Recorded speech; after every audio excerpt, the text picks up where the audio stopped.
IVM. What is the United Nations? Is it really a global government? Ameya Naik returns to the Pragati Podcast to tell us about the UN and how it has shaped the last 75 years of the world.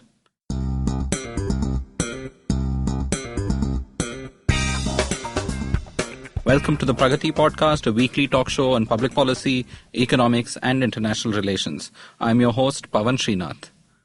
Ameya is a non-resident associate fellow for geostrategy at the Takshashila Institution, and he's been on the show in the past to talk about everything from sovereignty to the Syrian refugee crisis to nukes in Iran and North Korea.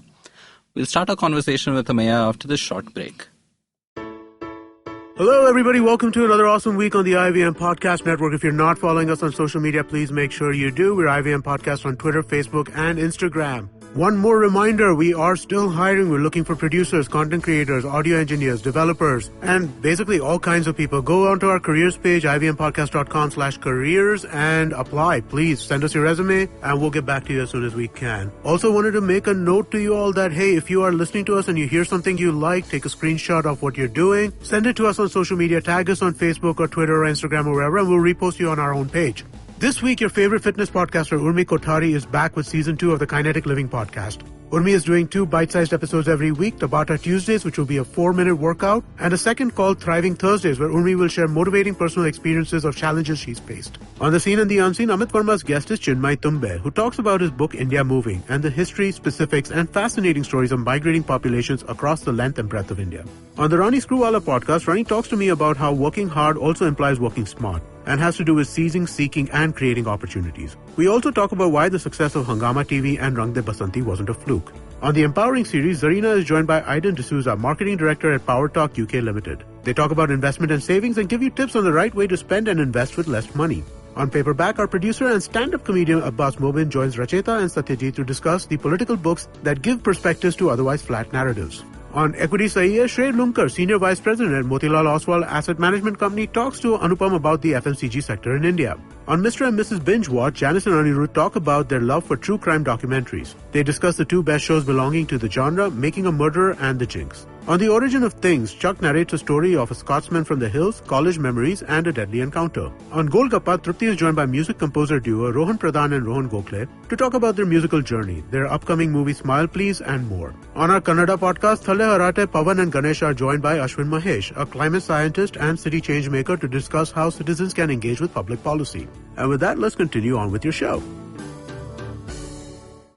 Hi, Ameya. Welcome back to the Pragati Podcast. It's, as always, a pleasure to have you here. Hi, Pavan. Thanks again. Ameya, today we want to talk about the United Nations. So it's something that you've thought about a lot. International law are things that you're quite passionate about.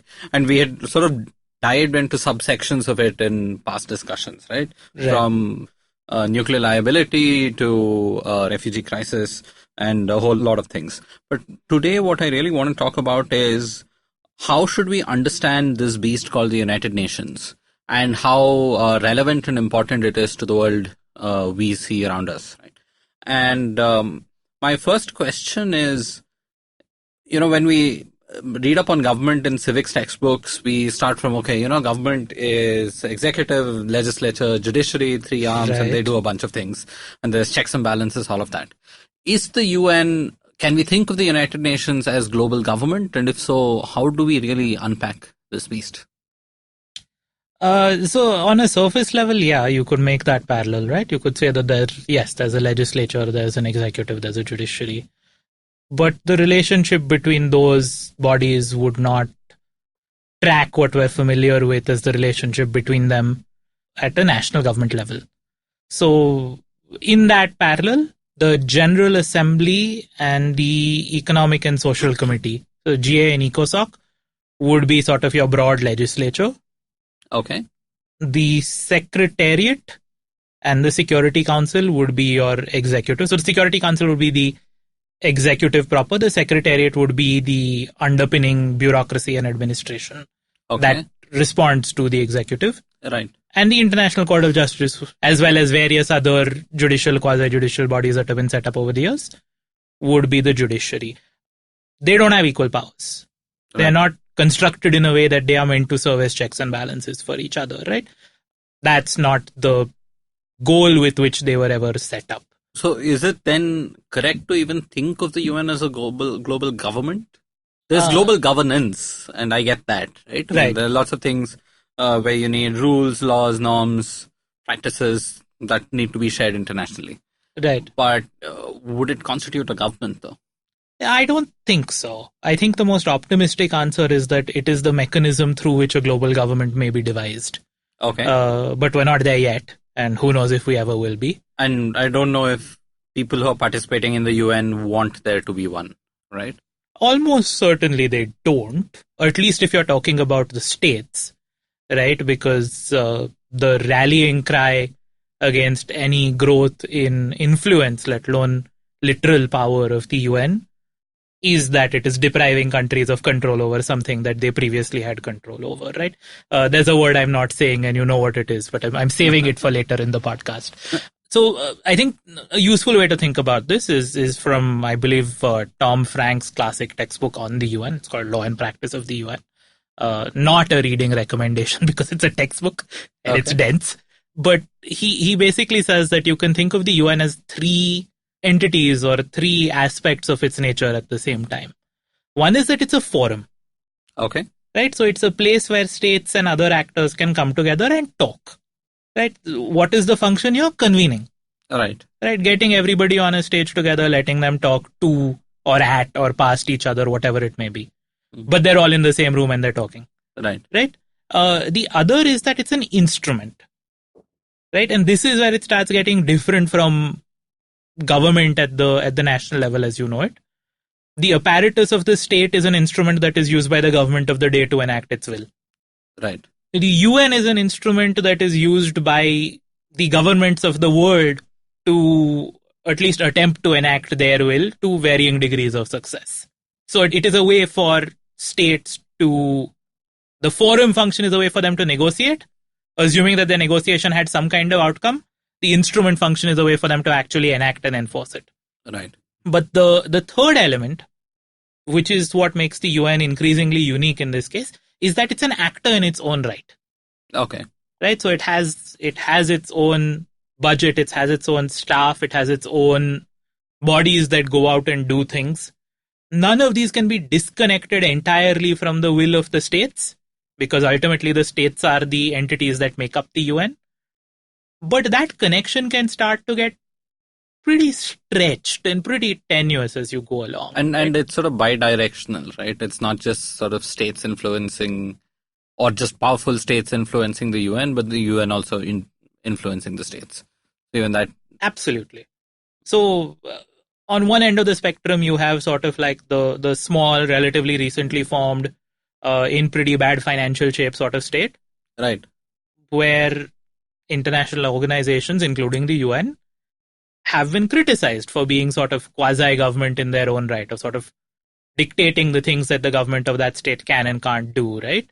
But at the same time also rebuilding governments. I mean, when Kosovo was bombed out, I mean, somebody had to go in and rebuild government from scratch. Yeah, so the stated purpose of international organizations in doing those things is indeed to sort of bolster the capacity of the people of that country to have a separate functioning government of their own that can stand with lesser and lesser degrees of assistance, right? Yeah, that's the trajectory it's supposed to go along. And so I just told you one extreme end of the spectrum, right? At the other extreme end of the spectrum, you have, I guess, the 5 veto powers on the Security Council, who potentially have the power to turn around and tell the UN, nah, we're not going to do what anybody else, including most of the countries here, want us to do. But even they are increasingly constrained by the various developments in the UN, right? So you can look at one flashpoint and be like, no, they did whatever they wanted. But you can look at the trend over the past, 75 years. Right. And you will see that sort of the band into which their actions fit tends to become narrower and more homogeneous.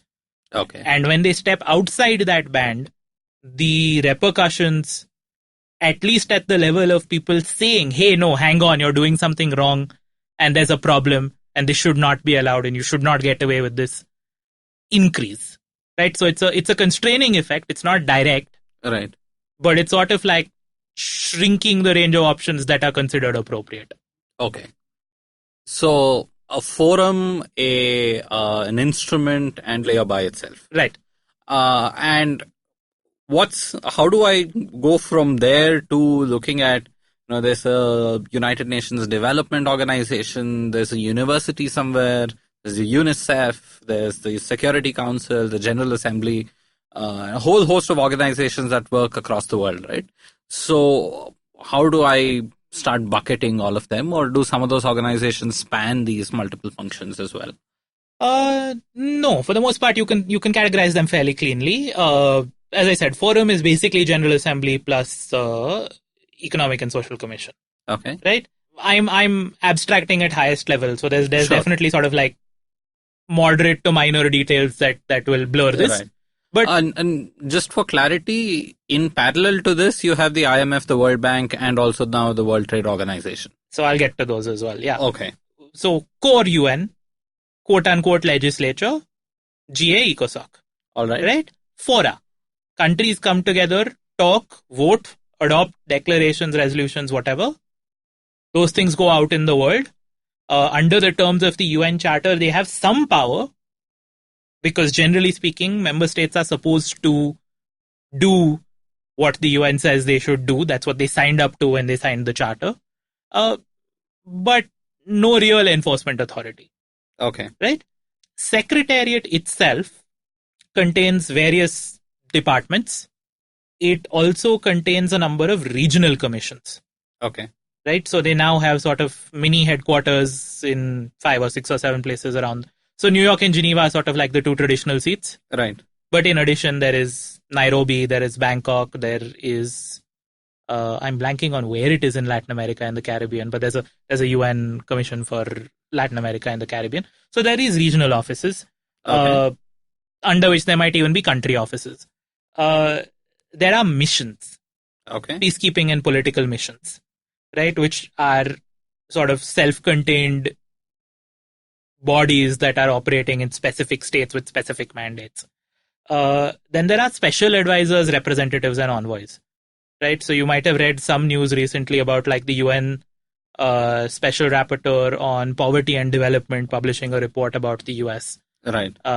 Sometime back, there was, at least in the circles I move in, there was a report by a special envoy on extrajudicial killing that looked at whether drone strikes against suspected terrorists were considered extrajudicial execution. So these are people that the Secretary General has said, listen, here's a sort of tough global problem, human rights issue, you go deal with it. Okay. So the various bodies that you might have heard of, say the High Commissioner on Human Rights, the bodies that handle refugee affairs, the UN Development Fund, UNFPA, which today is called the Population Fund, but the old acronym was Family Planning Alliance. Okay. All of these fall into another bucket, which is the funds and agencies. Okay. Right? So loosely speaking, Secretariat does most of the bureaucratic stuff, plus a fair amount of the peace and security stuff. Okay. Funds and agencies do most of the development stuff. Okay. UNDP, UNICEF, UNESCO, etc., etc., etc. And then you have the International Court of Justice. Okay. Which is a body off on its own. This is your core UN, right? These 5 bodies. GA, ECOSOC, Secretariat, Funds and Agencies, ICJ. Okay. Outside of this, you have the Bretton Woods institutions, which is the ones you asked about. Okay. Right? Because they were not established under the UN Charter. They sort of are a legal entity of their own. Right. World Bank, IMF, ICSID, etc. Separate from that, now you have the WTO as well. Right. Right? Because the UN is sort of the seat of global coordination and bureaucracy, WTO works pretty closely with the UN as well. Right? World Bank, IMF still have separate institutional existences of their own. Right. Okay. So you can have a World Bank head of country and a UN resident commissioner in the same country. You typically would not find country heads from the WTO. Okay. So basically, this is the core. Everything else that we see from the UNFCCC, the climate change framework, to all other fora are sort of secondary. things that have been established. So, like you spoke about the General Assembly and ECOSOC as forums for discussion and negotiation. These have been sort of specialized forums that have been set up for other work, right? Correct. So the General Assembly and or Security Council and or a grouping of states within the General Assembly got together and said, we're going to look into this topic specifically. And then sometimes they set up like a separate body to look into it, which might have also grown its own sort of secretariat corresponding support structure and bureaucracy. So if this is the case, then, there seems to be a lot of activity. I mean, the UN's mandate and ambition seem to be gigantic in proportions. I mean, like, basically everything. Yeah, I mean, and they have sort of a position paper or something about pretty much any topic that you can think of, right? But how far is that relevant? How far is that influencing what's happening in the world? So if today the UN were to, for some reason, suddenly stop existing, 10 major countries pull out, the forum becomes defunct, will the world change significantly? Or is it a bad question to ask? No, it's a good question, but I have like 3 answers. Okay. It's that good a question. First order short answer is no, the world wouldn't change all that much. Okay. But there's a very, very important caveat on that. The caveat is that the UN Charter is today the primary body of law that recognizes states as sovereign equals, that says that they have a right to sovereignty over their own territory, and therefore that one state shall not use force against the territory of another state. Right? So it's the primary body of law that makes wars of aggression or the conquest of territory illegal. So it's sort of the 21st century Treaty of Westphalia. It's sort of, literally. I mean, it is the modern evolution, successor, global development of the Treaty of Westphalia. Yes. And coming bang on after the Second World War, for pretty much the reason that they didn't want a third World War. Yeah. The famous quote, of course, is that the UN was not created to lead the world to heaven, but to prevent it from descending into hell, right? I mean, bit too poetic for my taste, but yeah, the point is that it was primarily created to prevent global warfare from breaking out again. And so, of course, it embodied this principle that attacking the territory of another country is illegal, right? So if you're 10 hypothetical countries that pulled out and like dissolved the organization, did not do so with like the goal or the intent of attacking other countries, maybe not much would change, right? But what's interesting about this is to consider why not much would change. And I believe that the reason not much would change is because a lot of the laws and principles and norms that the UN has established are roughly as powerful without the UN itself as they are if the UN was present, right? Okay. Like whatever power is vested in them comes because states are willing to abide by them. The UN is just the coordinating layer on top of that where like everyone expresses their agreement to it or their condemnation of people who don't abide by it. Right? So maybe if the UN vanished, it would force a number of countries to actually codify these obligations to each other, either into some sort of multilateral treaty or into bilateral agreements with each other. Right? But we've got it used to big picture the rules of the game, right? Don't attack other countries. There are notable exceptions. Russia's invasion of Crimea is obviously the most sort of prominent one. Nobody, not even the Russians, say, no, but it was right and proper for us to invade because we can conquer territory. Right? Even Russia comes up with this elaborate justification. Right? So as long as no country went to saying, actually, it's fine for us to conquer territory, you'd sort of see an alternate form of bureaucracy emerge around it. There's a classic 1992 article by a guy called Christopher Wendt. So the surname is Wendt. Wendt. Don't quote me on the first name. Which lays out the sort of the social constructivist view of the international order. Okay. Essentially dealing with this same question of, look, we have the UN, but if there wasn't the UN, what would there be? And like, the title of the article actually is a fantastic summary. Okay. it's called anarchy is what states make of it. Right? States would tend to make a reasonably stable order out of an anarchic one because that's what most in their interest. Maybe it wouldn't be called the UN. Right. Maybe it wouldn't have quite as many funds and agencies and functions, because the longer a body like this exists, the more it tends to sort of spread out and like self-interest sort of scope increases. creep and like budget creep and everything else happens. Right. Don't let my friends who work in some of the more recently established agencies hear me describing them as scope creep. But yeah, I mean, I think in as much as the UN has been able to establish certain principles as the rules of the road, the absence of the UN would no longer affect them too much because it didn't have that much enforcing ability in the first place. So if I change that question to what would have happened if the UN had, dissolved within the first 10 years of existence, right? While other things sort of roughly being the same. So how did UN influence global history since the World Wars?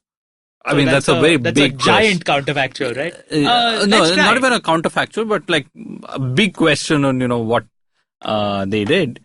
But what do you think were certain key global rules, principles, norms, institutions that the UN built over the last 75 years? Yeah, so worst case scenario obviously is nuclear war. Okay. Right? Like, sure.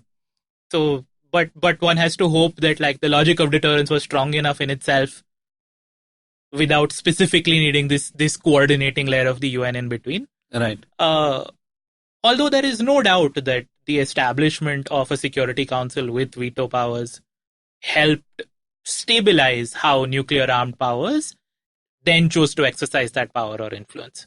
Right. It basically gave them an alternate dimension in which to contend with each other than literally, I have more nuclear weapons. Right. Didn't stop them from contending on the I have more nuclear weapons. But anyway, we've dealt with that in a previous episode as well. So right. I'll gloss over now. So Ameya, do you think the UN sort of ended up institutionalizing inequality worldwide in a certain sense?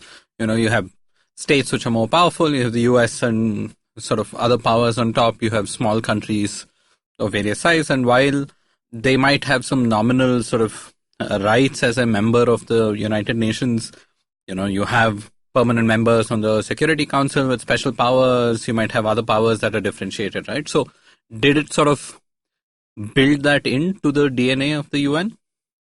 Yeah, pretty much.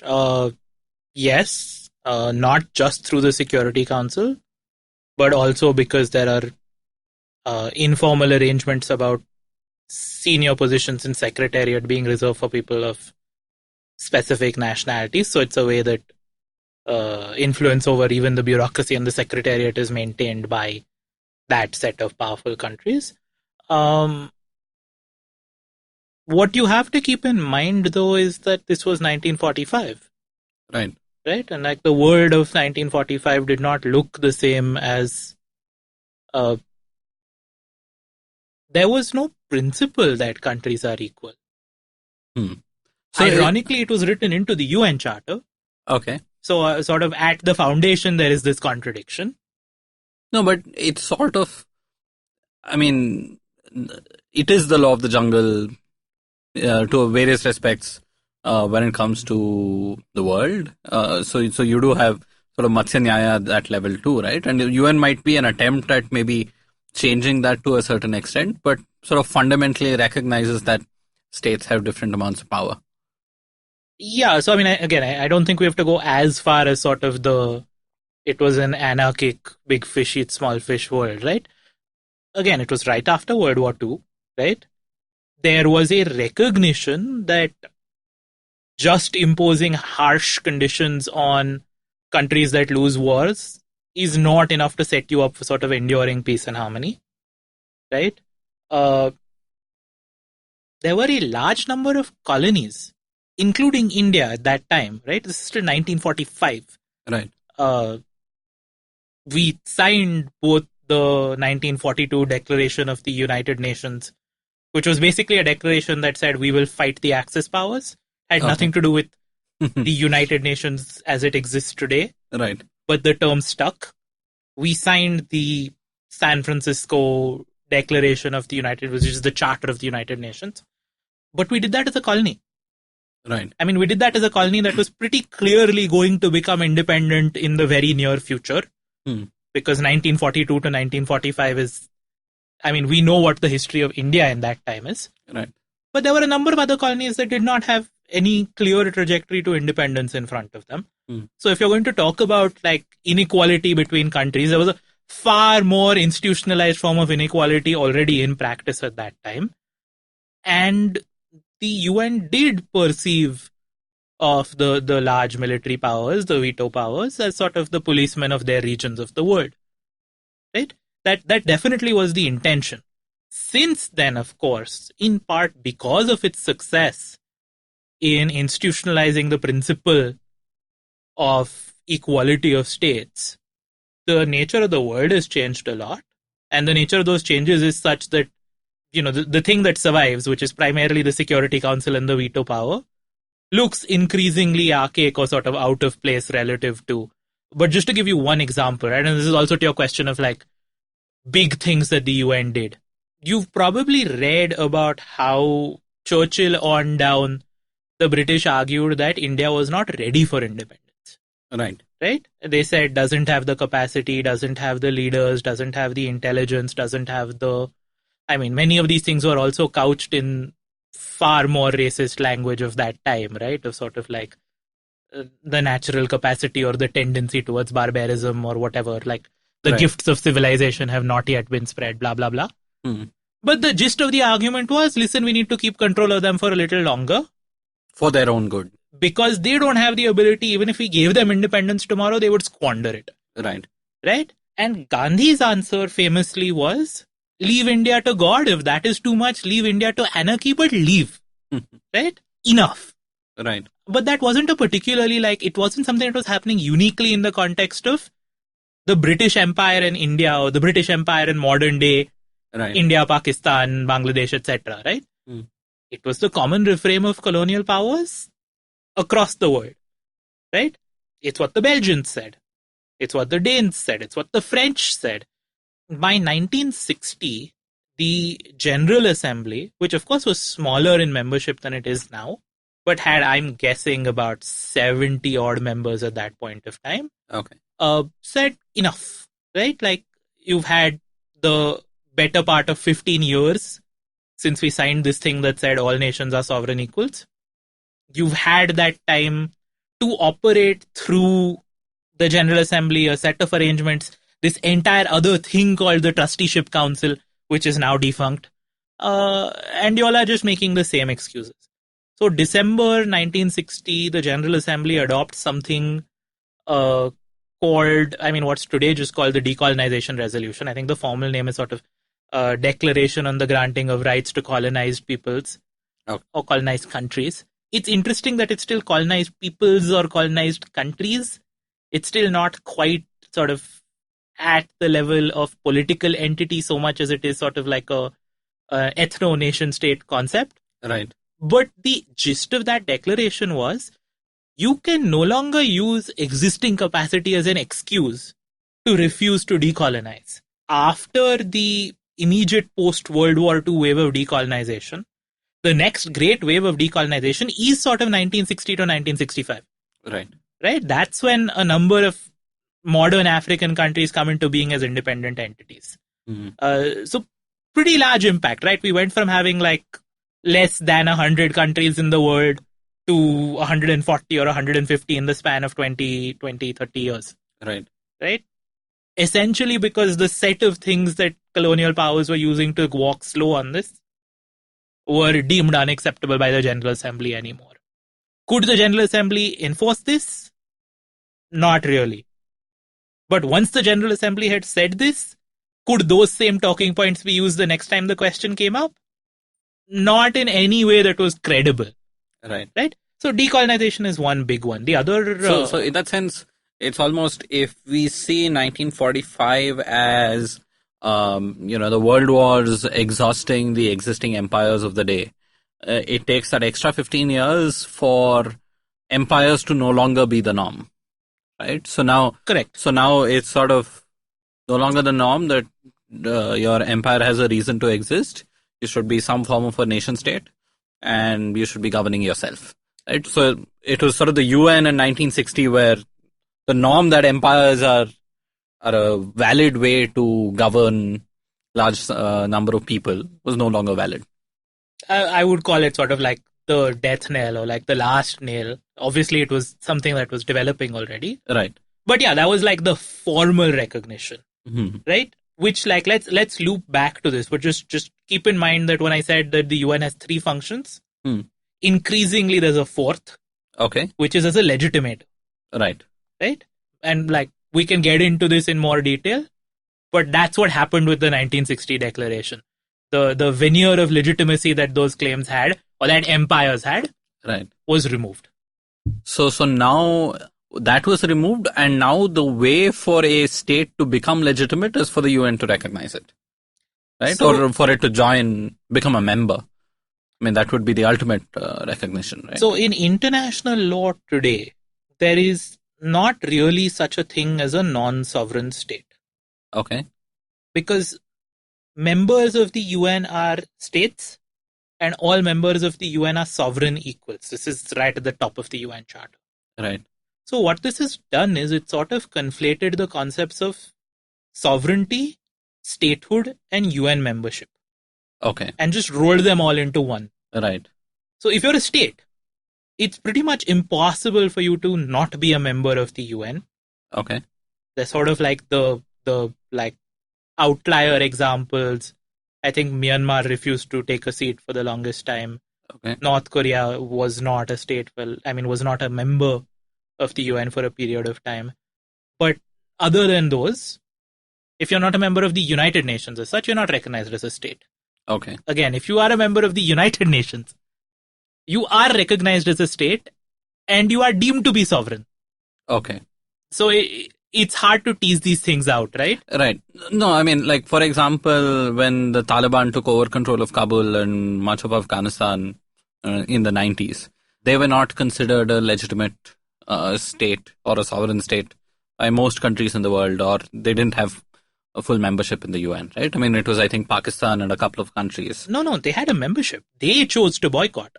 Okay. There is no mechanism by which a state that is a member of the UN can cease to be one. Okay. It's a one-way direction. So there was a seat already for Afghanistan, and Taliban chose not to sit in it. That the Taliban chose not to sit in. Okay. Had the Taliban chosen to sit in it, I mean, other countries could have protested. The classic way to protest in the UN, by the way, is to walk out when the ambassador of that country is speaking. So they could have been like, we don't recognize you, we're leaving.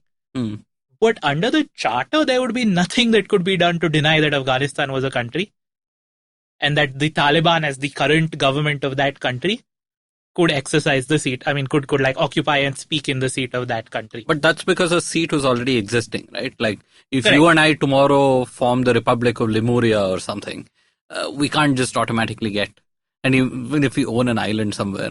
So that's what I meant, right?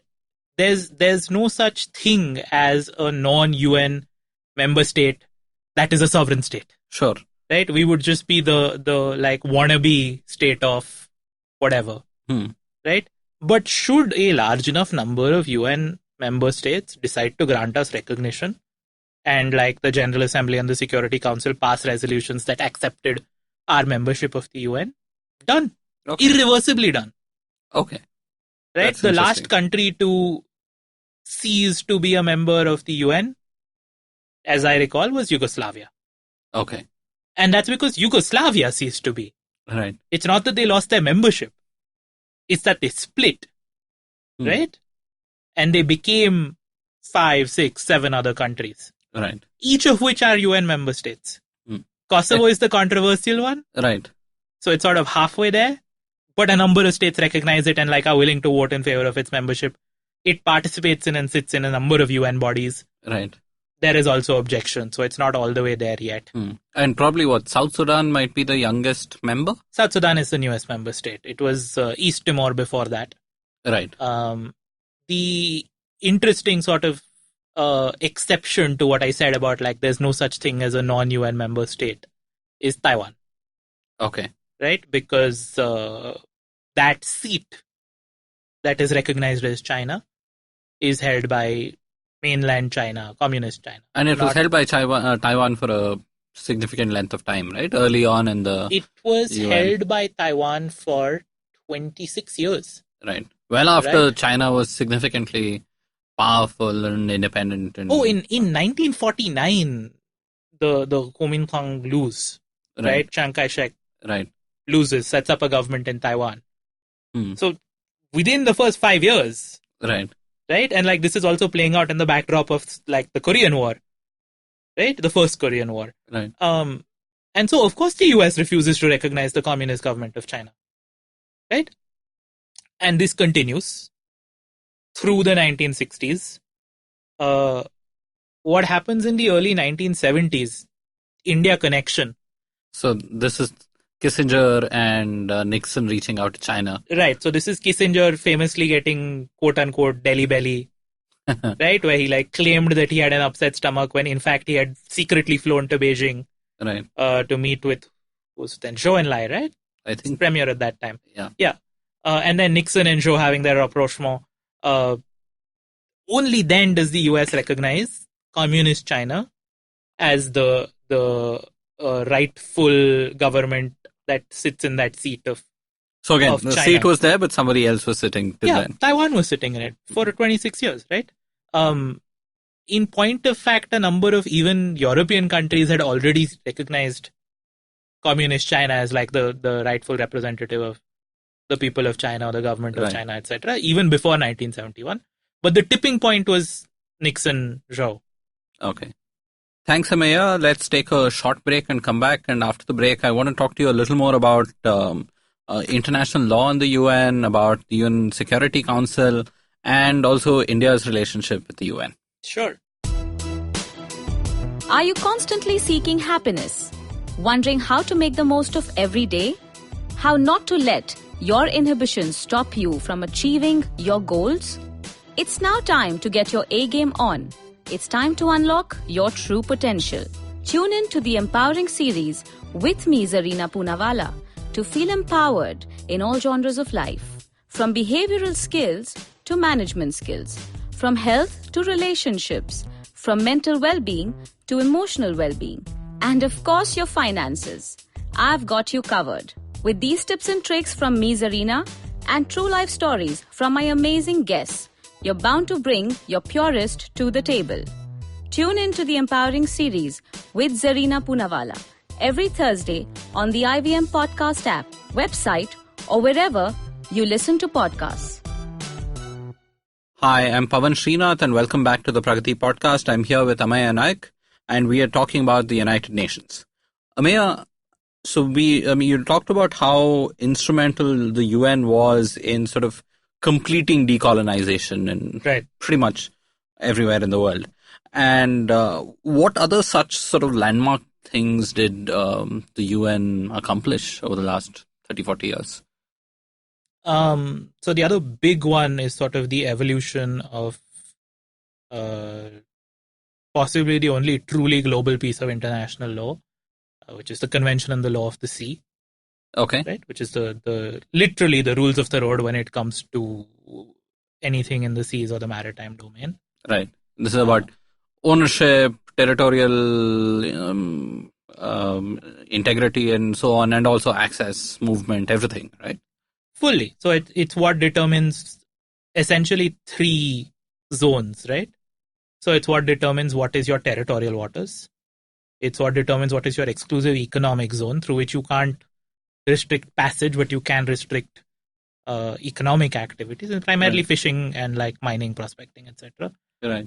And then the rest, which is the high seas, where there is freedom of navigation, freedom of passage. It also classifies land features in the sea based on what they are. You know, like island is sort of the highest, but there's a bunch of things smaller and possibly more ephemeral than islands. Right. And what can or can't be done with those, who can assert a claim, etc., etc., etc. It's a fiendishly complicated area of international law in itself, right?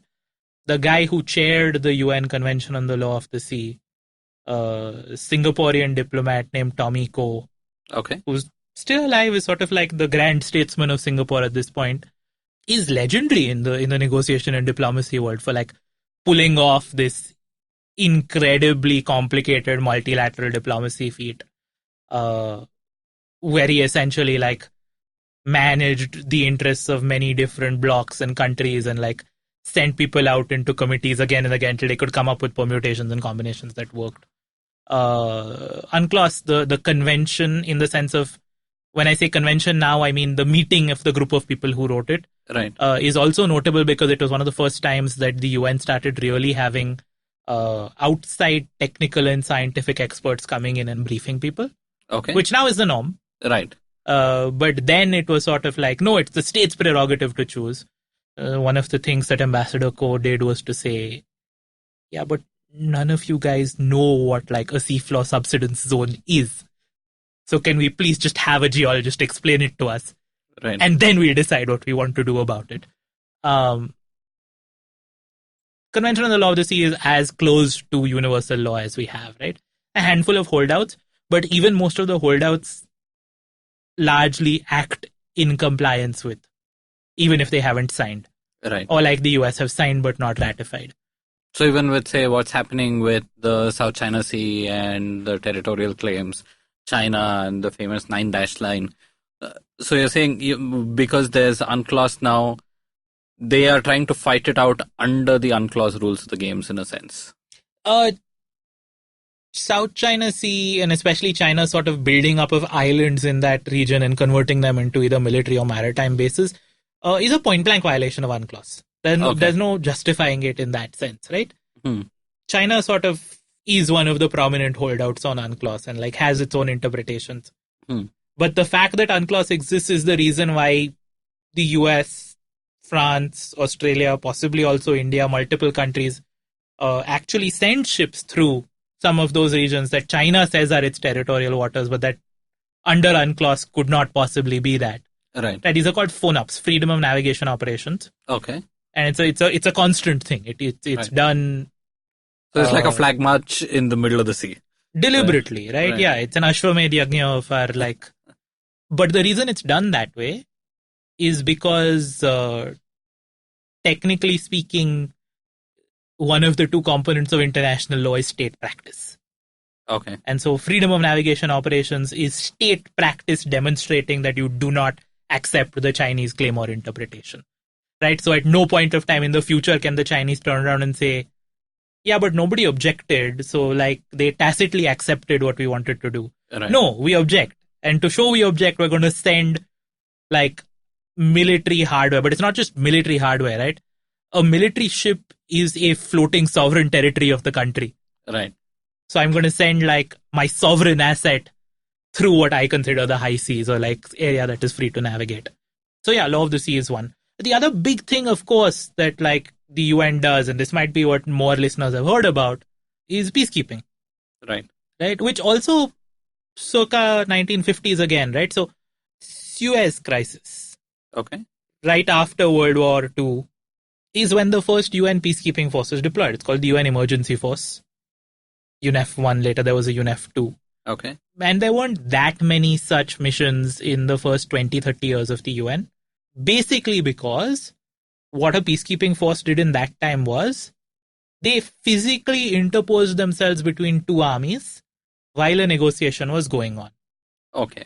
So they were just providing an assurance to the two armies that, listen, neither of you is going to attack the other. And the states worked out whatever deal they did and they came back and then they like disbanded their armies. Right. And the peacekeeping force went away. This is probably how historical peacekeeping forces worked, right? You have a third country which wants to intervene to stop a war. They might have done something of the sort. Yeah, logically. But there is absolutely nothing in the UN Charter, no wording whatsoever. Okay. That like construes the power to do something like this. Okay. Right? And so between them, Lester Pearson, who was the first president of the General Assembly, the Canadian diplomat. In fact, he was Canadian Secretary of State at the time, I think, when he took over the presidency. And Secretary General at the time, basically came up with this idea of saying we're going to send unarmed observers Okay, so they're stand. unarmed. Yeah, they are unarmed, or maybe they're like lightly armed in the sense of they carry like their personal pistol or like sidearm. Right. But that's just like, that's part of their uniform. It's not a Right. weapon that can. You're standing between two lines of like people with machine guns and tanks, right? Right.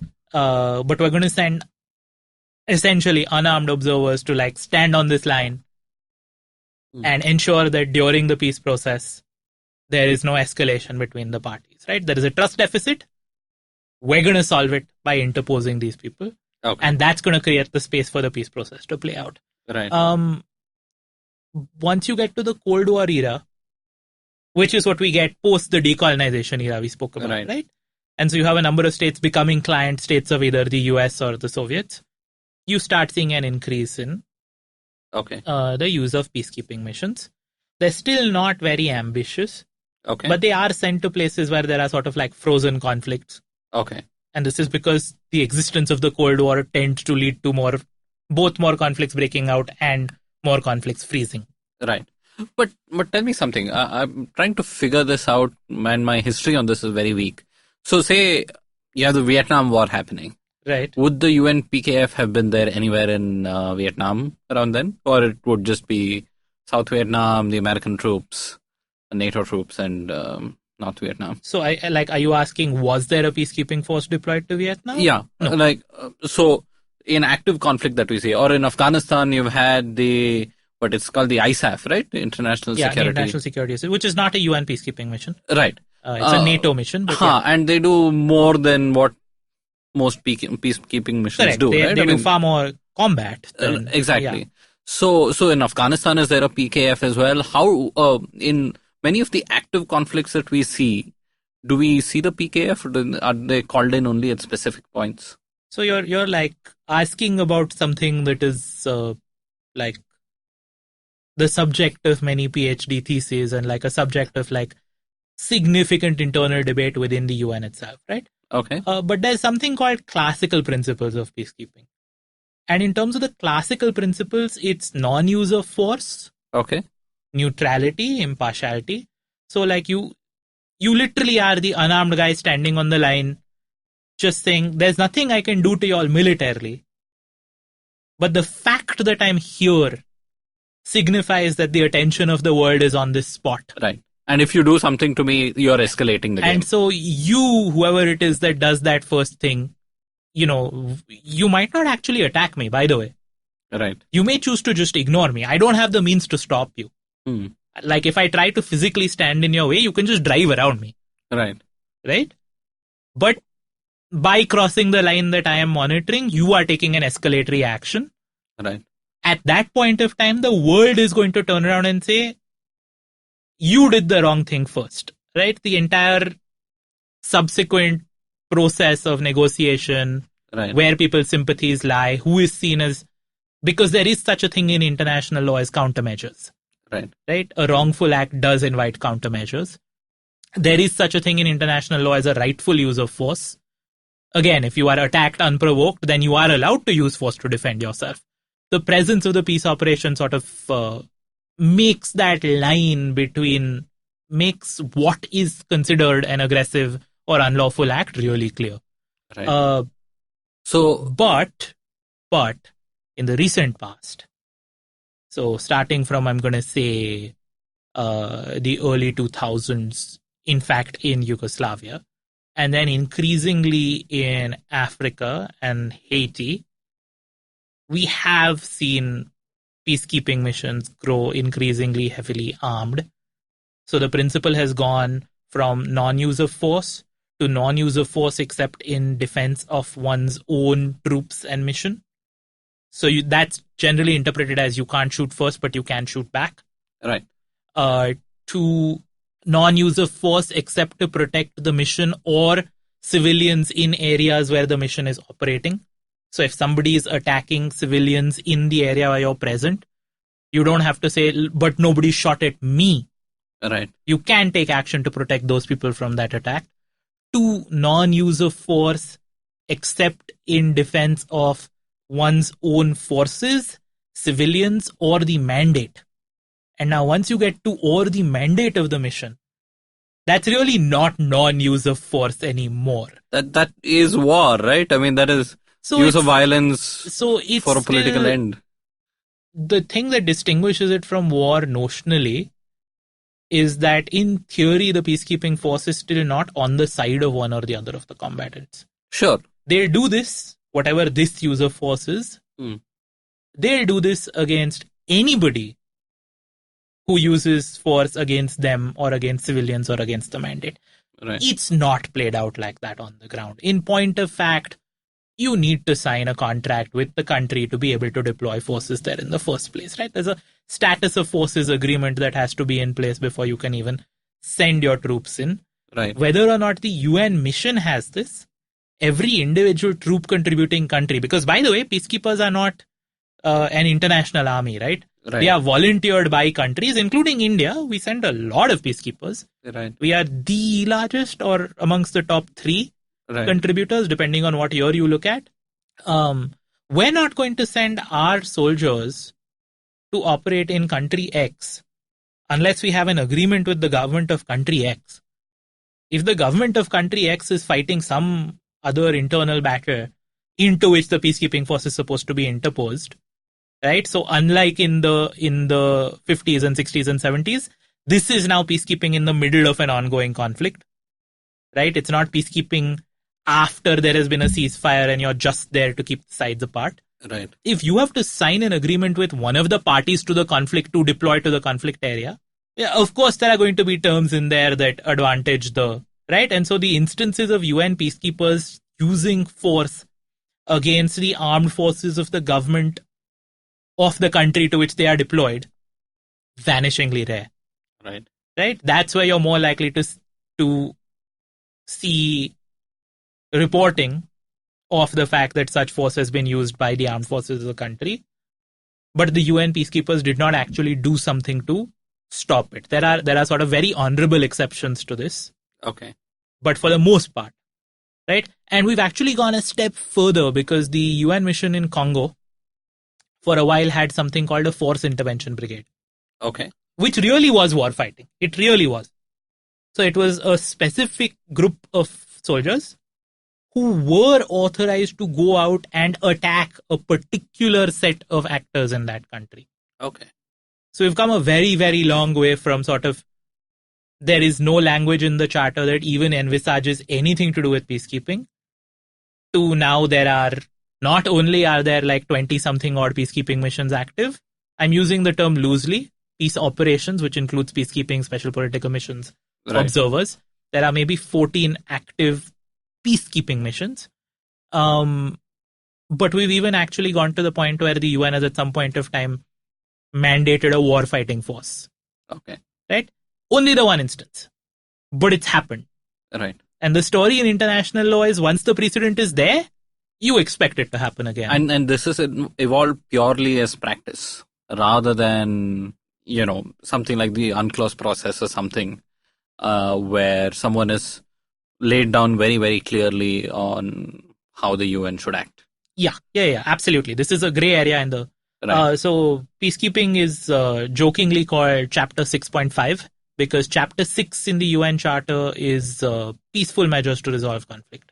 Okay. And Chapter 7 is use of force. Right? So there's Chapter 6.5 and then somebody is like come back and described what a particular mission has done as Chapter 6.75. Right. And then there's like people who disliked the way that Chinese deployments to peacekeeping missions were sort of blending coercion and non-coercive means, sort of said there's a Chinese Chapter 6. And within the scholarly community that works on the UN, this is the subject of a great deal of debate. Okay. A great deal of theorizing around sort of what is the legal basis, and a great deal of controversy. Right. But correct me if I'm wrong, all these peacekeeping missions need to be approved by the UN Security Council, right? Correct. Before they get deployed. So tell us about this Security Council. I mean, the General Assembly seems to be the place where everybody has membership and has equal votes. And have equal votes. But it's the UNSC that's actually a part of the executive, right? And has more powers.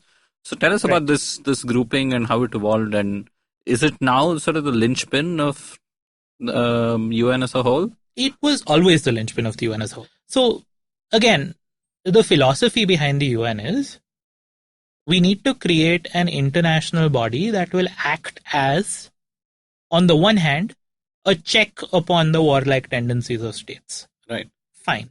But on the other hand, it is an agent and an instrument of state power that is governed collectively by this group of states, right? So, of course, there had to be principles, right? If the UN is the agent and states are the principles, then there has to be a body of those principles that actually decide what the agent should do. That body is the Security Council. Because what the UN Charter did was it basically said the Security Council has a unique legal power that no other body in the world has or can exercise. Okay. This unique legal power is that they have the power to declare the use of force against a state legal. Right? There are only two circumstances under which it is legal to use force under international law today. Okay. One is you are attacked and you are responding, right? Giant can of worms, lots to explore in there. Sure. But still, you were attacked and you are responding. And the other is the Security Council permitted you to. Okay. Any other use is illegal. Okay. Right? So that was the fundamental sort of preeminence that was awarded to the Security Council as a body.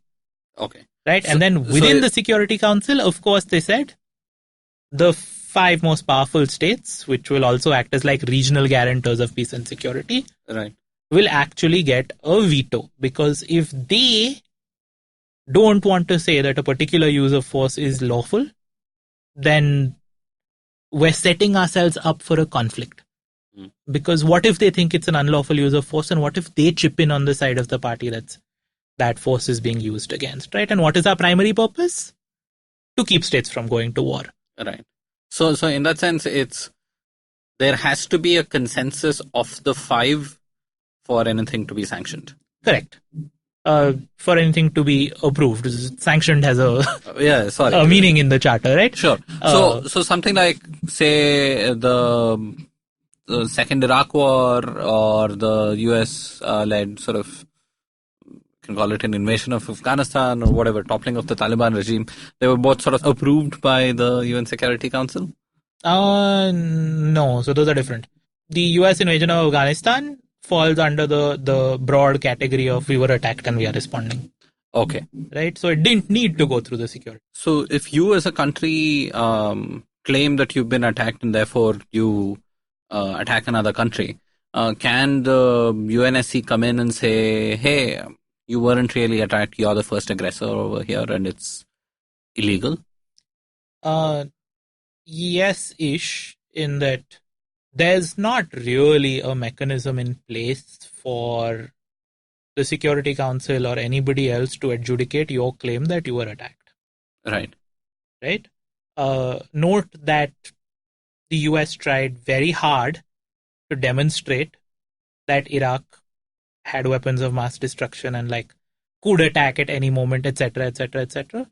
Right. So they were certainly trying to have the Security Council adjudicate that in their favor, but there's not actually a mechanism for that. Okay. But what the Security Council could do is it could very well pass a resolution saying, because we don't believe your claim that you were attacked first, your use of force in this case is a threat to international peace and security. It is unlawful. It is, please desist. Okay. Or else. And then there can be increasing escalation Chapter 6, failing which, Chapter 7. Okay. And by the way, the pinnacle of Chapter 7 is not peacekeeping. The pinnacle of Chapter 7 is the Security Council authorizes you to go to war. Right. Like I said, they're the only body that can legally allow the use of force. And this happened only with Congo?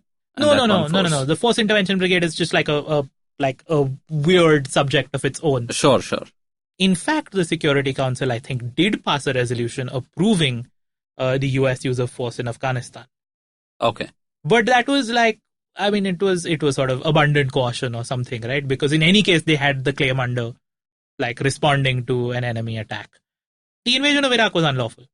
Under the terms of the UN Charter, the invasion of Iraq was unlawful. There's nothing that like, there's no body of law or no, like, resolution that says they could have done this. The US will say that, like, there are resolutions that had an implicit authority to act. The claim is contentious and not widely believed. So that brings me square to this idea of international law where, so what happens now when a country does something that illegal, right? I mean, you have an international court, but how does that really work, and how far does the writ of international law go? Went again, right? Anarchy is what states make of it. Okay. Right? We have an elaborate bureaucratic and legal system. Hasn't stopped being anarchic. Right. Right? So, what are the consequences when a state violates international law?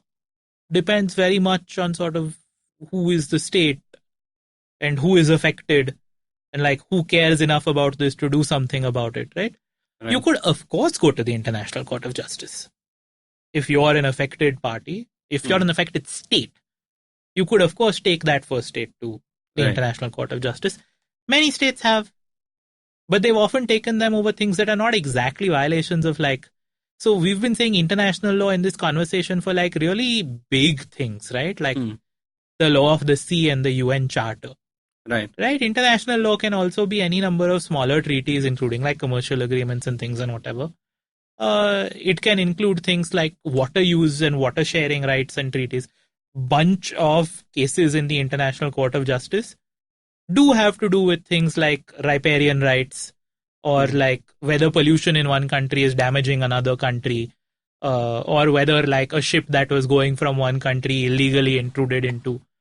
Completely non-violent things in that sense, right? So it's sort of like the lower courts that work all over the country. They don't just handle matters of crime and sort of horrible things, but also it's property disputes and everything else. Yeah, it's litigating sort of, as it were, commercial disputes in this case, right? And here, sort of, states go to the international court because they think it's a good place for arbitration to happen, or is it because they can't settle it bilaterally? How does that play out? So again, just be careful with the wording, because there is a permanent court of arbitration. Okay. Which is not the International Court of Justice. So if states think they want to go for arbitration, then they go to the PCA. Right. If they think they want to go for adjudication, they go to the International Court of Justice. Right. Yeah, obviously, if it's gotten to the stage where they've done that, they weren't able to resolve it bilaterally. But say they don't like what the court decides. What happens then? Too bad. Okay. I mean, again, the ICJ, as with domestic courts, doesn't have enforcement authority. Right? So, I mean, domestic courts do, right? In a sense. No, the state does. The court does not. Right. And so the court can enable the state to take action.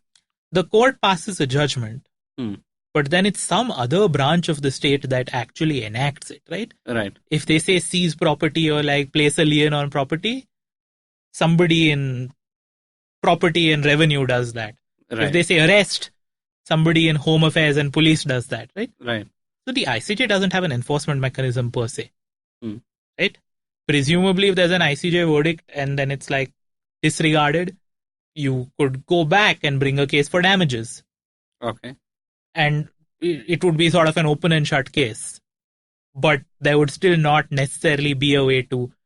So all of this sort of falls under what I was describing as so there is something called the Articles on Responsibility of States for Internationally Wrongful Acts. Okay. This is the body of law in which the notion of countermeasures sits. And so basically what this would do, if you refuse to comply with an ICJ verdict, is it would be one of the channels through which the other state could then say, in that case, I am going to take countermeasures. Okay. And these countermeasures will be lawful because you were the one who were in breach of the international law first. Right? I mean, not abiding by an ICJ verdict is about as straightforward a breach of international law Right. vis-a-vis two states, as you can imagine. And then the state that was affected could do things like place sanctions or place other kinds of tariffs or even seize certain assets, right? Which had they done otherwise, in the absence of that, would be point blank unlawful. So the exception, as it were, to the things we've been talking about, right? And this links back to what you were saying earlier about like who adjudicates my claim that I've been attacked. There is something called the International Criminal Court. It's a relatively recent invention. It only came to be in, I think, 2001. Okay. It's under something called the Rome Statute of the International Criminal Court. The Rome Statute establishes 4 categories of crimes that the International Criminal Court can adjudicate and, because it's a criminal court, sentence and punish for. Right? Genocide, right? Without getting into the technical definition, you're trying to wipe out an entire group of people. Right. War crimes, which is there is a body of law embodied in the Geneva Conventions that talks about what is lawful to do in war. Right. So the UN Charter establishes when it is lawful to use force. The Geneva Conventions establish what uses of force are lawful or how you can use force that is lawful. Right. So if you breach that in the middle of a war crimes. Okay. Crimes against humanity, which is essentially a shadow category of war crimes, except we can't quite establish that there's a war going on. Okay. So that sort of threshold requirement of there is a war between two states or whatever has not been met. Maybe it's an internal conflict, maybe something else. Doesn't mean that you can use force in ways that are prohibited by the Geneva Conventions. Crimes against humanity. The 4th category, crimes of aggression. Okay. This is notionally where it would be determined who attacked first, right? Because the one that attacked first would be committing the crime of aggression. The one that responded would be engaging in lawful self-defense. But whereas genocide, war crimes and crimes against humanity have been defined, there is something called the Elements of Crimes, which is an accompanying document to the Rome Statute, that actually says the following acts in the following circumstances, in the following combination or individually, but to this degree of intensity, blah, blah, blah, blah, blah, constitute the crime of so-and-so, which is criminalized by Article 6(1) of the Rome Statute, and so on and so forth. Right. Crime of aggression has not been defined. So it exists on the books as like a crime that the ICC could look into, but until the elements of crime have been defined in that way, it's not actually possible for the ICC to look into it. And of course, the reason it hasn't been defined is because it's a deeply politically contentious issue in a way that, like, especially post-World War II and the Holocaust, genocide was not. Right. So from this, I want to go in a different direction and actually ask you about, how the UN works and, all the cogs and wheels that make up the UN.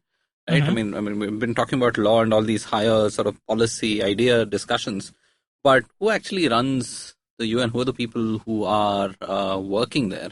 They're just hazy stories of how if you thought your government's bureaucracy was bad, the UN bureaucracy is so much more laborious to navigate. You actually probably have to navigate sort of multiple countries worth of bureaucracy. So tell me a little bit about that, about people who work in the UN. Yeah. So remember we said the sort of the legislature equivalent here is the General Assembly and the ECOSOC, right? So if you were actually in New York or Geneva, there would be assemblies of states with diplomats. Right? So that's one group of people who work at the UN. The diplomats sent there by their countries. Right. So they work for their countries. They're based at... Yeah, the permanent representative of India to the UN and who, so on and so forth. The second is the members of the Secretariat, funds and agencies. Okay. Right? The third is the judges and the staff of the ICJ. It's a small group. We're not going to talk about them much. Right? They sit in The Hague. Obviously, they're lawyers and judges, and they hear cases and they deliver judgments. But you have a Secretary General, Under-Secretaries, and a whole apparatus. Right. So the Secretariat has, obviously, it's headed by the Secretary General. under whom there are a number of undersecretary generals. There's a deputy secretary general post that's like not exactly officially defined. Okay. It sometimes is defined on paper, sometimes is just unofficially sort of accepted. It normally is sort of like what a deputy prime minister would be, right? Yeah, we don't really have a... So the secretary general's post is, of course, intensely political. Okay. Right? Everything from like the vetting and shortlisting of candidates through like the election process, etc., etc., etc. Extremely political. It's a complicated formula of sort of like General Assembly plus Security Council plus number of countries have to, etc. Only when the last Secretary General was elected, which is Antonio Guterres' Secretary General right now, only during that election were a number of states as well as non-state bodies that were pressing for this able to get the UN to even adopt a certain code of conduct for that. Okay. Saying that candidates have to be publicly declared by such and such week. They cannot be replaced thereafter. They have to have public consultations with not just the Security Council, but with the General Assembly in open session, televised. Okay. They have to have public consultations with representatives of civil society outside. Some are voluntary, some are actually mandated. This whole thing was actually like, there was an effort to make the process more participatory and more transparent recently. Okay. Right? There was also an effort to get the UN to commit to nominating 50% of its candidates for the Secretary General post had to be women. Okay. And there's a very strong movement towards having a female Secretary General of the UN. It's 75 plus years. Haven't had one yet. Anyway, that's the Secretary General. Under the Secretary General, the Deputy Secretary General person I said is normally like a very eminent statesman or diplomat. Okay. Maybe a career UN staffer, maybe like a career diplomat. But is generally someone who's like widely respected in the UN space. Okay. And is sort of expected to be the internal envoy of the Secretary General, either to countries or to staff. So it's sort of like a position of eminence. Okay. But not of any real legal power or consequence. Under-Secretary Generals are the people who head the various departments under the Secretariat. So there's a department of... so it used to be that there was a department of Peacekeeping, department of Field Support, and department of Political Affairs. Guterres has actually reformed this.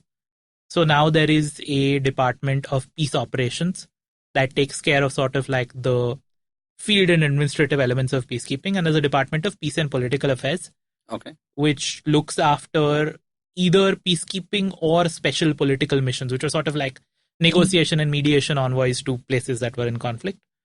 There's a department of Safety and Security that looks after like literally physical security. They hire the guards. They set in place the security procedures. There's a department of Communications. There's a department of General Assembly and Conference Management, so on and so forth. So this is the true administrative and bureaucratic side of the UN. Many of these are paralleled in the funds and agencies. Okay.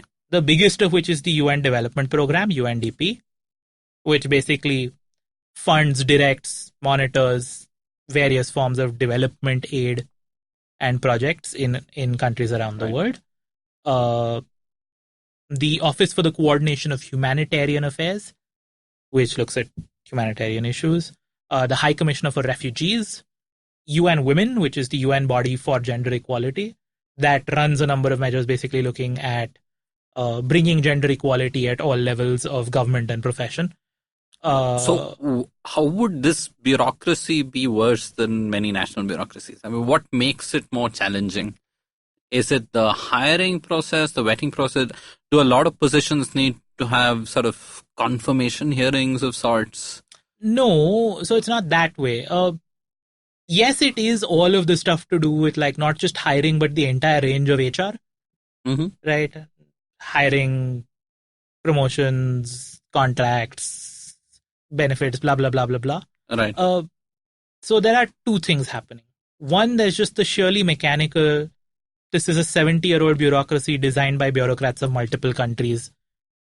So there's just like a lot of internal interoperability issues, right? Right. What is considered the norm in one country or culture may not be in another, etc.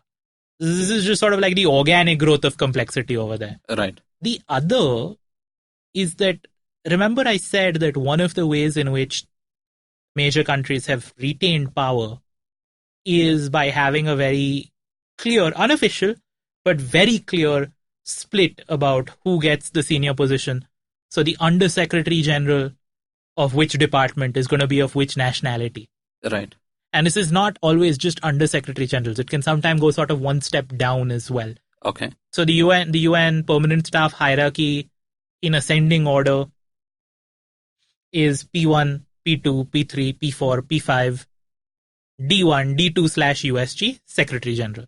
Okay. So even D1 posts, which is like director below Under Secretary General, can also be very closely monitored by the different countries, right? A function of military power, a function of how much they're financing, a function of sort of traditional association with interest in that area. Peacekeeping has traditionally been a French Under Secretary General. Okay. Similarly, Interpol, I think, recently sort of became a Chinese thing. Okay. The US has UNDP or something else, or if the head of the World Bank is French, then so and so in the UN cannot also be French. This entire sort of high level politics going on. But Right. even going down to lower levels, the UN insists on maintaining geographic representation. Okay. For the same reason that if the majority of your staff, your permanent staff who can be sent anywhere in the world and who are deciding the policies and their implementation are overwhelmingly of one or the other nationality, then you're de facto handing over control and political power Right. to that country's political apparatus, right? Indians, Pakistanis, French, Americans, Japanese, all overrepresented in the UN hierarchy. Are overrepresented. Overrepresented. We have too many people there Okay. relative to what our geographic representation as share of population or whatever should be. Right. Geographic representation is also an insanely complicated formula in itself, right? Right. But if you ever see a UN job posting, you will see a paragraph in there that says nationals of or citizens of underrepresented countries are encouraged to apply. Okay. This applies in particular to citizens of, and then like an alphabetical list of countries, Okay. right? Sort of like a quasi-reservation of... Yes. Not even reservation. but Yes. So, Preference. so there is not a rule that says this can only be given to a person of this nationality, right? But it's like, you can think of it as a point system, right? If you happen to belong to one of those nationalities that's underrepresented, you just got a plus 20, Right. right? On some arbitrary scale, you're starting higher than the other people are. So would that mean that if someone new from India wanted to join the UN, it would be a little harder because other candidates would be preferred? As opposed to, say, if you were Lithuanian? Yeah, absolutely. Okay. So, again, this is sort of more true of the Secretariat than it is of funds and agencies. And now there's sort of a third category of sort of like partnership bodies that are not even like fully UN bodies. They're sort of like autonomous entities. And so they might be more, not lax, more, what is the word I'm looking for? Less restrictive on national origin in their hiring. Okay. But for the core secretariat, absolutely. You will have trouble if you are of an overrepresented nationality and apply. You will have to make a better case for yourself than somebody who had the identical qualifications, Right. but happened to be a citizen of Malta. Malta, I think, is the most underrepresented country. Okay. And it's also tiny. Yeah. And so tell me more about India and the UN then. I mean, clearly a lot of Indians work in the UN. Shashi Tharoor was climbed sort of highest, became the Under-Secretary General while he was there. And was a candidate for Secretary General. Right. And then lost. The only Indian candidate, perhaps. Yes. So far. So what's India's equation been, apart from sending a lot of staff? We were not quite a founding member. No, we were. We were a founding member. Oh, as a colony of the yes. British Kingdom. Non-independent India was still a founding member of the UN. We were one of the 26 countries that signed the 1942 Declaration of the UN. Okay. As a colony of the British. Right. We were one of the 51 countries that signed the San Francisco Charter of the United Nations. I haven't quite figured out why this is, but I think the man who signed on India's behalf on the charter is somebody named Ramaswamy Mudaliar. Okay. Who's also a member of the Constituent Assembly. It's just like not somebody who's prominent as a diplomat, so it's one of those little mysteries for me of like, how did it end up being this person who was deputed to the conference to sign? But we were, independent India's government under Nehru was a deep believer in and a champion of the United Nations. Vijay Lakshmi Pandit led India's delegation to the UN for about 12 years. She was the first woman president of the General Assembly from 1953 to 58.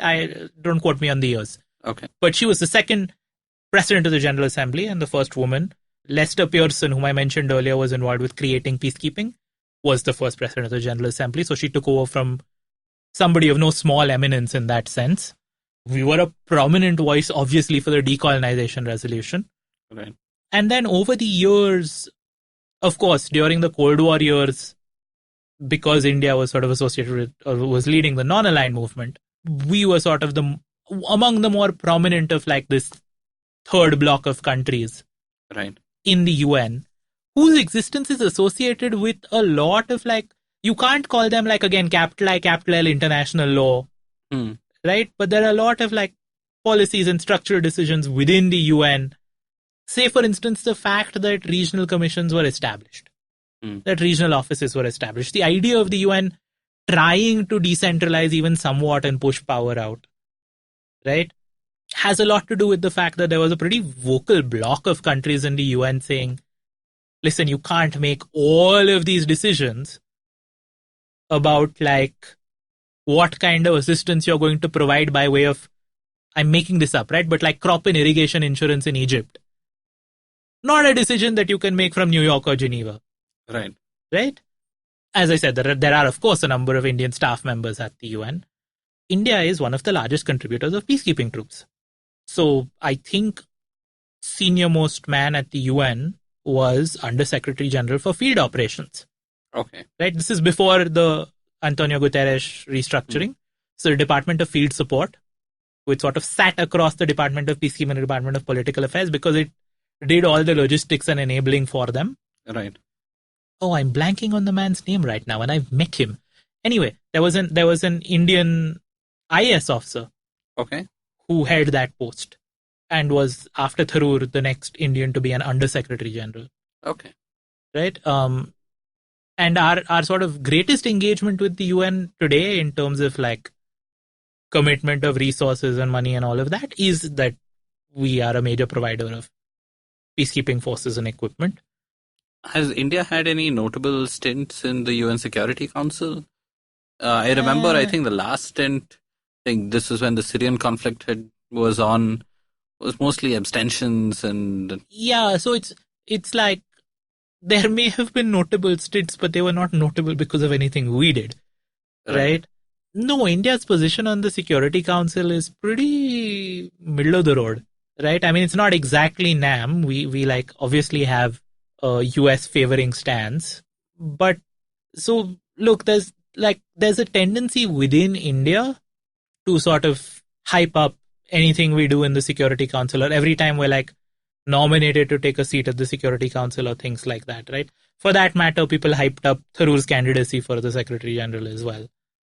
Outside of our contribution of peacekeeping forces, we're like a middling influence at best, right? We're not a large contributor on the budget side, which by the way is by design. Like countries could contribute either money or in kind or in personnel, etc., right? We were until not that long ago still a net recipient of aid. I mean, this has changed in your and my lifetimes, right? Right. Now India even gives out bilateral aid. But like early 1990s, we were still a net recipient of like substantial amounts. Right. And it was, I mean, most of that is in the form of loans rather than grants. Because we're not such a poor country that we qualify for like the kind of like no strings tied grants that get given. Mm-hmm.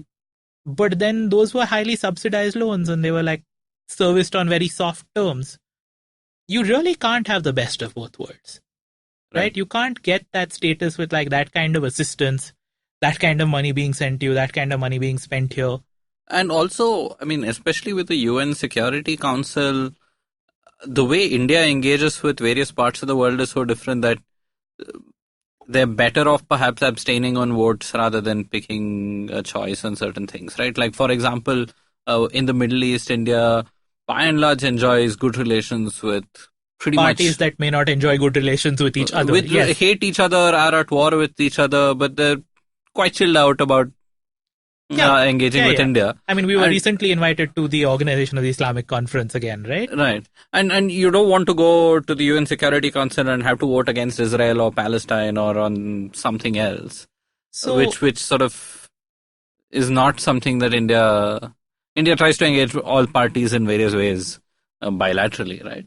So, I mean, I hear what you're saying. I just don't want to encourage the notion that, like, voting in the Security Council is some kind of spontaneous and dramatic act. Right? Believe me, by the time a resolution is called for vote, people already the votes are known. Right. Right? The entire thing has been negotiated. Normally speaking, the country that's introducing a draft is known as the penholder. Okay. Normally speaking, the penholder country will be one of the P5. Normally speaking, that penholder country will not advance a resolution for vote without it being clear that there are enough votes in its favor. Okay. Right? This can go wrong. Countries can occasionally choose to abstain sort of at the last minute. But relatively minor edits in the resolution will come back and it will... Right? So, yes, we do abstain reasonably often. But I don't think like India's abstention record is sort of out of the norm for the Security Council. And there's not even like some sort of very deep pattern on like, these are the issues on which we abstain versus vote yes versus vote no. How you're voting in the Security Council is just one aspect of your overall diplomatic engagement, right? Right. So you can even vote yes on something that an ally will dislike as long as you've made an arrangement with them otherwise. Right. Right, you're like, hey, I need to be seen as taking a position on this. Don't worry, it's not gonna lead to anything in this way, or like we're not actually going to cut off something because this. So it's theater, but it's not dramatic, right? Right. And I mean, it also ties into what our discussion when we were talking about the Iran nuclear deal. One of the questions I remember asking you was, could India have played that sort of a mediation role and so on? And I mean, you spoke about how it wasn't likely. And it's sort of, that gets mirrored in India's UNSC stints, right? I mean, we've not done anything explosive or dramatic. Yeah. So India's pet topic at the UN is basically having a global definition of terrorism adopted. You can see why this is a topic of great interest to us. Right. Right. Because we then want to use it as a cudgel. Right. To beat our neighbors with. Right. And, hasn't gone all that far, right? Yeah. You've followed the recent entire episode over getting Masood Azhar declared a globally recognized terrorist, right? Like, okay, now he's been declared that. And, like, okay, there are sanctions, there is like additional lookout notices, whatever. Many of the countries that have like already placed those kinds of restrictions in place, right? So the incremental gain is not that much. It's a PR victory. Right. Right? It's something that we can turn around and say, look, here's visible success that's out there. No, not just that. It's that we can turn around and say the rightness of our cause has been endorsed by the highest body that can do this, right? So I said earlier, the UN increasingly has this role, right? It's not just forum, instrument, actor. Increasingly, it's legitimator. Right. Right? Because so many areas of law have developed from within the UN, and because this practice has developed of taking these disputes to various parts of the UN, the halo of association with the UN actually has become something sought after. Right? So one of the reasons that a peacekeeping mission is being mandated and the host country, the country where it's going to be based, is creating real difficulties is because they know that being formally recognized as a party to watch by the peacekeeping mission and a party that like negotiators from the UN or like whatever group of mediators has been called will go and engage with is in the first instance conferring legitimacy onto that group. Right. That the government of the country may not want to do. By the way, what do governments call them because they don't want them to be legitimate? Non-state actors. Terrorists. Okay. Right? It's just one reason why many countries in the world are not particularly interested in having a clear definition of terrorists. But it's a minor quibble. I'm sure that if there was a definition, they would find a way to say that the groups that they don't like fit into that definition as well. Right? Lawyers can be infinitely creative that way. So, a lot of what India and other middle and small countries derive from the UN, and actually what even all the way up to the P5 derive from the UN, is this stamp of legitimacy on their actions. Right? So there's, can I do it? Do I have the ability? Do I have the power? Do I have the gumption to like deal with the consequences and do it anyway? Right. Right? And then there's, can I claim that it was the correct and right and lawful and legitimate and approved thing to do? And that latter can only come from two sources. It can come from an established body of international law. Right? So again, Convention on the Law of the Sea. Your ship came into what is recognized as my territorial waters. Right. I have every legal basis to say, yes, I impounded them, etc. But this was the appropriate, legitimate, correct thing to do. On anything that is not that clear-cut, somewhere you need the UN or one of the big multilateral organizations to be involved. And then you can turn around and say, so ranging from everything from like we got a resolution in the Security Council, right, all the way down to I am a local partner in this project of this thing that is funded by UNDP, right? It adds this halo of legitimacy to you. And in some ways that's more interesting than the high table drama that's happening in the GAO, the Security Council. Right. Is the ways that like local political actors are increasingly sort of tapping into and leveraging association with the UN. Well, that corresponds to all the WhatsApp forwards we've all seen about how UNICEF has made awards on who the best prime minister is, or best something else is.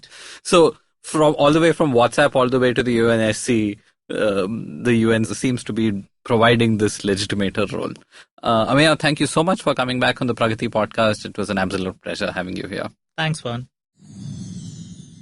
Thank you for staying with us till the end. If you have any questions or comments, do write in to podcast@thinkpragati.com. And hey, if you like the podcast and listen to us on iTunes or Apple Podcasts, please leave us a rating and a review. It'll mean a lot to us. The Pragati Podcast is available on the IVM Podcast app and pretty much every other podcast app and platform. We are there everywhere.